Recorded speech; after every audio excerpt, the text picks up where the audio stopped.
हमने religious learning के बारे में पढ़ा एंड सूफीज़म के बारे में पढ़ा, तो obviously there were secular learnings also. धीरे धीरे क्या हुआ, जब एक्सपेंशन होने लगे आपके, तो एक alternative vision of God on and universe भी आपका क्रिएट होने लगा।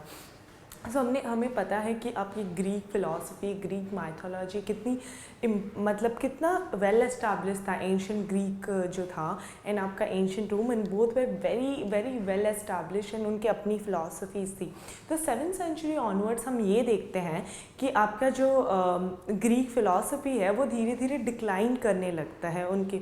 तो इसी टाइम बट ऐसे भी आपके स्कूल्स जैसे आपके अलेक्जेंड्रिया और सीरिया और मेसोपोटामिया में आपके स्कूल्स थे, जहाँ पे जो आफ्टर 7th सेंचुरी भी उस स्कूल्स में आपके मैथमेटिक्स, मेडिसिन या philosophy they survived and they were taught. और अलग लैंग्वेजेस, अदर सब्जेक्ट्स के साथ भी ग्रीक फिलोसफी हुआ, ग्रीक मैथमेटिक्स का जो नॉलेज था तभी, मेडिसिन का जो नॉलेज था तभी वो पढ़ाया जाता था उन लोगों को। तो हमने ये देखा कि मतलब ग्रीक फिलोसफी जो है वो थोड़ा बहुत तो एटलीस्ट इट सर्वाइव्ड।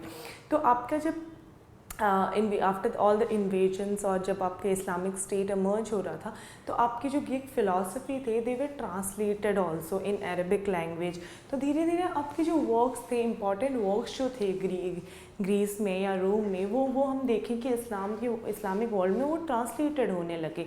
सो दे वे यही है चीज़ जो हम देखते हैं, एक अल्टरनेटिव विजन, एक अलग तरह के विजन जो है वो भी उन लोग जानने की कोशिश करते हैं। ये ऐसी बात नहीं है कि मुस्लिम्स अपने ही दुनिया में खोए हुए हैं। वो अलग दुनिया के बारे में, अलग चीज़ों के बारे में, मेडिसिन के बारे में they try to know about it. उन लोग अपना नॉलेज बेस जो है ना वो बढ़ाने लगे। तो क्या हुआ, इवन ग्रीक लॉजिक और मेथड्स ऑफ रीजनिंग भी उन लोग यूज़ करते थे।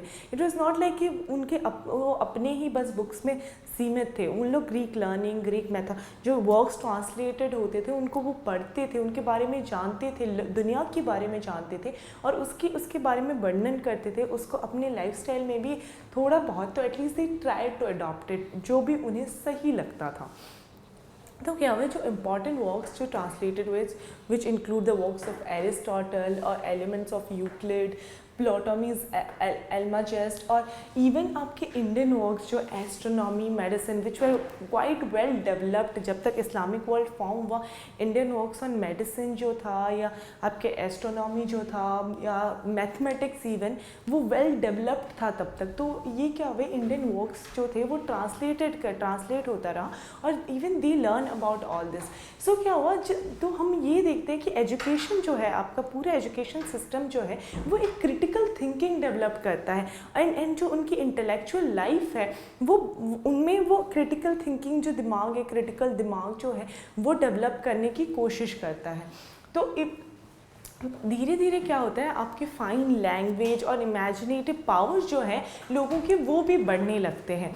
तो आपके जो नेक्स्ट मतलब now I will basically talk, क्योंकि ये बहुत बड़ा हिस्सा है सेकुलर लर्निंग का, तो मैं आपको इम्पॉर्टेंट नेम्स बताऊंगी जो जिनके बारे में हमें थोड़ा बहुत जानना ज़रूरी है, क्योंकि उनके वर्क्स जो थे वो इस्लामिक वर्ल्ड में दे वर वेरी इंपॉर्टेंट, बहुत ख़ास थे और बहुत इम्पॉर्टेंट भी थे। तो पहले थे इब्न सीना, जो 1980 से 1037 में, ही वॉज अ डॉक्टर, वो डॉक्टर थे, वो एक फ़िलासफ़र भी थे। तो उनका सबसे इम्पॉर्टेंट जो बुक था वो था अल कुनून फिल तिब, जिसका मतलब है कैनन ऑफ मेडिसिन। सो इस कैनन ऑफ मेडिसिन में उन्होंने नियरली 760 ड्रग्स या मेडिसिन या जो उनके बारे में उन्होंने लिस्ट किया था, जो तब की दुनिया में, जो 7th सेंचुरी, इस सेंचुरी में आपके 1980s में, आपके 8th सेंचुरी में, तब के ज़माने में यूज़ होता था। एंड ये जो उनका बुक था, it was like a text book. ये अरबिक वर्ल्ड में उन्होंने लिखा था, बट ये एक टेक्स्ट बुक आपकी यूरोपियन वर्ल्ड में ये एक टेक्स्ट बुक बन गया। मतलब आप समझ सकते हैं कि इस बुक का महत्व कितना होगा, how much important is this book. तो धीरे धीरे क्या हुआ, ये बेसिकली आपके अरबिक लैंग्वेज में लिखा जाता था। तो धीरे धीरे जैसे सेंचुरीज बढ़ते गया और हमने देखा कि आपके ईरानियन इन्फ्लुएंस बढ़ते गए धीरे धीरे, तो आपका पर्शियन लैंग्वेज भी उभर के आया। तो पर्शियन एज अ सोर्स भी आपका इमर्ज हुआ और पर्शियन पोइट्स जो थे वो भी धीरे धीरे इंपॉर्टेंट बनने लगे। So all the Islamic world का लैंग्वेज जो था वो अरबिक में सीमित नहीं था, वो पर्शियन भी अभी आने लगा एंड पर्शियन पोइट्स भी इमर्ज होने लगे। तो सेकंड जो आपके अदाब is a literary skill, literary और कल्चरल रिफाइनमेंट जो है उसको अदाब बोलते हैं। ये एक फॉर्म ऑफ एक्सप्रेशन, आप अपने आप को, आप कोई चीज़ लिखते हो तो आप एक चीज़ एक्सप्रेस करते हो, बताते हो, लोगों को जानकारी देते हो उस चीज़ के बारे में। तो अदाब जो था वो एक फॉर्म ऑफ एक्सप्रेशन था कि आप बोलते कैसे, एक तरीका होता है हर चीज़ का, एक जैसे हम बताते हैं तरीका होता है, तो अदाब एक तरीका था। तो उस तरीके से हम आपको मतलब फॉर्म्स ऑफ एक्सप्रेशन में जिसमें आपकी पोइट्री लिखी जाती थी, ओड जो बोलते हैं ओड लिखा जाता था, गज़ल लिखे जाते थे। तो एक फॉर्म ऑफ एक्सप्रेशन, वो आपका तरीका, आप अपने आप को एहसास जो है आप वो कैसे बता रहे हो, आप अपने आप को कन्वे कैसे कर रहे हो सामने वाले इंसान को। तो अदाब is kind of a form of expression. So अदाब में सबसे इम्पॉर्टेंट जो हमारी राइटर है वो है अबू नवास। वो एक पर्शियन पोइट थे और वो क्लासिकल पोइट्री लिखा करते थे। बट सबसे जो अजीब बात बोल सकते हो आप, या महत्वपूर्ण भी है ये बात जानना कि वो किसके बारे में पोइट्री लिखते थे, वो वाइन और मेल लव के बारे में पोइट्री लिखते थे। और हमें ये बात पता है कि वाइन और मेल लव ये दोनों प्रोहिबिट है इस्लाम में। आप दारू पीना इस्लाम में अलाउ ही नहीं है आपके पूरे, और मेल लव तो इस्लाम क्या इवन बहुत सारे रिलीजन में ये अलाउ ही नहीं है। तो वो उसके बारे में लिखते थे जो इस्लाम में। तो हम एक चीज़ ये देख रहे हैं कि जो पोइट्री है वो आपकी इस्लामिक थिंकिंग पे सीमित नहीं है। वो पोइट्री जो है, वो कविता जो लिखते हैं वो उनकी इमेजिनेशन कितनी दूर तक जा सकते हैं, कितना चेंज आ सकते हैं, वो कितना अलग लिख सकते हैं जो आपके इस्लामिक नॉर्म्स में लिखे गए हैं उससे कितना वो अलग, कितना उभर के वो बता रहे हैं। रुबाई भी ऐसे एक टाइप ऑफ पोइट्री है बेसिकली, जो आपकी 4 लाइन स्टैंजा होता है। ये रुबाई बेसिकली 4 लाइन स्टैंजा होता है जिसमें इसका थीम रेस्ट्रिक्ट नहीं है, आप किसी के बारे में भी लिख सकते हो रुबाई में। तो रुबाई का जो पहला 2 स्टैंजा होता है ये सेट करता है कि आप क्या लिखने वाले हो, एक मोशन सेट करता है कि आपके लास्ट 2 स्टैंजा मतलब क्या होने वाला है। वो पहले 2 स्टैंजा एक बेस क्रिएट करता है। मतलब किसी भी चीज़ के बारे में हम जानने से, किसी भी चीज़ के बारे में जब हम बात करना स्टार्ट करते हैं तो हम क्या करते हैं, हम पहले एक इंट्रोडक्शन देते हैं उस चीज़ के बारे में।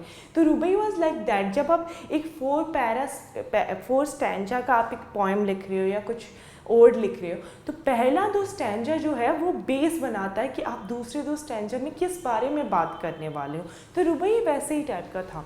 जब मोहम्मद अफ गजनी आए तो उनके टाइम में उन्होंने बहुत, क्योंकि आपके पैट्रनेज जो थे वो स्टार्टिंग में पैट्रनेज इतना नहीं मिलता था, आपके पोइट्स हो गए या स्कॉलर्स हो गए, बट धीरे धीरे जैसे आपका सल्तनत बढ़ता गया तो जो कैलिफ थे, जो सुल्तान थे, उन्हें एहसास होने लगा कि लोग क्या जानना चाहते हैं, वो पोइट्स लोगों को भी उतनी अहमियत देने लगे। तो मोहम्मद अफ गजनी के टाइम में मोहम्मद अफ गजनी अपनी कोर्ट में पोइट्स लाने लगे जो कंपोज करते थे एंथोलॉजीज़, जिसे हम दीवान कहते हैं, और epic poetry which is called as मथनवी। तो ये वो डेवलप करने, वो अपनी जो राज थी उसमें वो चाहते थे कि लोग इसके बारे में जाने। तो और सबसे इम्पॉर्टेंट मोहम्मद अफ गजनी के टाइम में जो लिखा गया था वो था फिरदौसी इज़ बेसिकली जो लिखा गया है वो है आपके शाहनामा के ऊपर, मतलब बुक ऑफ किंग्स। क्योंकि आपकी राइटिंग लिखते थे एंथ्रोपोलॉजीज़ है, हिस्ट्रीज़ है, बायोग्राफीज़ लोग लिखते थे जानने के लिए कि क्या हो रहा है, क्या चल रहा है, क्या हुआ है, हिस्ट्री क्या है दुनिया की, कि कैसे राजा लिखते थे, कैसे राजा राज्य करते थे अपने पूरे सोसाइटी में। सो इवन फिरदौसी को 30 साल लग गए वो शाहनामा बुक ऑफ किंग्स लिखने के लिए, 30 साल लग गए उन्हें पूरा। तो ये भी देखिए कि मोहम्मद अफ गजनी कितना पैट्रोनेज करते थे पोइट्री को, कितना पैट्रोनेज करते थे उन लोग प्रोज कंपोजिशनों को।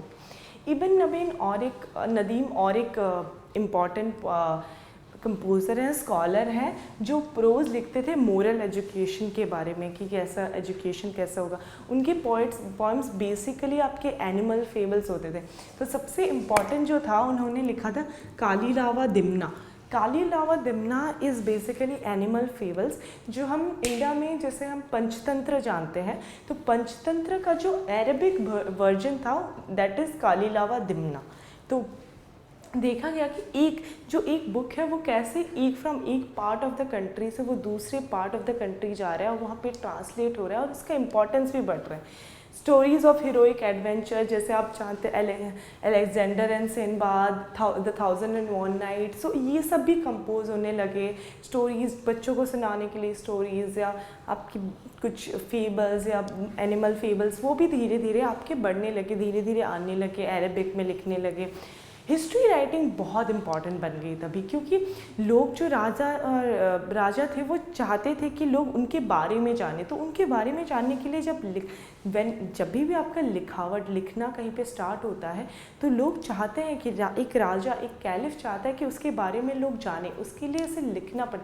तो लिखने के लिए उसे वो हिस्ट्री में रहना पड़ेगा, बट उसके साथ ही उसको अपना पावर जो है, वो जो राजस्थान में बैठा है, उसकी लेजिटिमाइजेशन भी चाहिए। उसकी लेजिटिमाइजेशन के लिए सबसे इम्पॉर्टेंट चीज़ है आपकी हिस्ट्री राइटिंग। वो क्यों है, किस लिए है, उसको वो बताने के लिए भी हिस्ट्री राइटिंग बहुत इम्पॉर्टेंट हो जाती है। तो वो चाहता है कि आप पुराने राजा वो लिखे, लोग को जानकारी हो पुराने राजाओं के बारे में उनकी।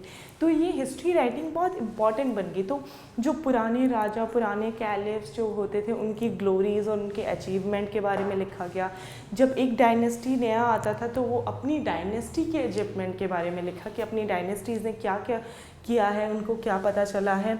तो सबसे जो मेजर वर्क्स दो थे, वो एक था अंसल अल असरफ, जो था बेसिकली जेनेalogies ऑफ नोबल, और दूसरा जो था वो था तारीख अल रसूल वल मुल्क, जिसका मतलब है histories of profits and king. जो हिस्ट्रीज़ ऑफ प्रॉफिट्स और किंग जो थे, उनकी हिस्ट्रीज़ के बारे में भी लिखा गया। तो ये दो इम्पॉर्टेंट आपके हिस्ट्री राइटिंग्स भी थे। तो हमने देखा कि कैसे सेकुलर लर्निंग डेवलप होता है और कैसे एक रिलीजियस लर्निंग भी डेवलप। तो ये बात नहीं है कि जो मुस्लिम लोग थे वो बस रिलीजियस लर्निंग पे ही उनकी दिमाग सीमित थी। वो अलग लर्निंग्स, जैसे सेकुलर लर्निंग्स, वो हिस्ट्री जानना चाहते थे, वो स्टोरीज़ के बारे में बात करते थे, वो प्रोज लिखते थे, वो पोइट्री लिखते थे। तो उनका जो उनकी जो दिमागी शक्ति थी, वो बस एक जगह सीमित नहीं थी, वो बहुत वाइड थी। और even translation of wide works, जो दूसरे वर्क थे, उनका ट्रांसलेट भी किया जाता था।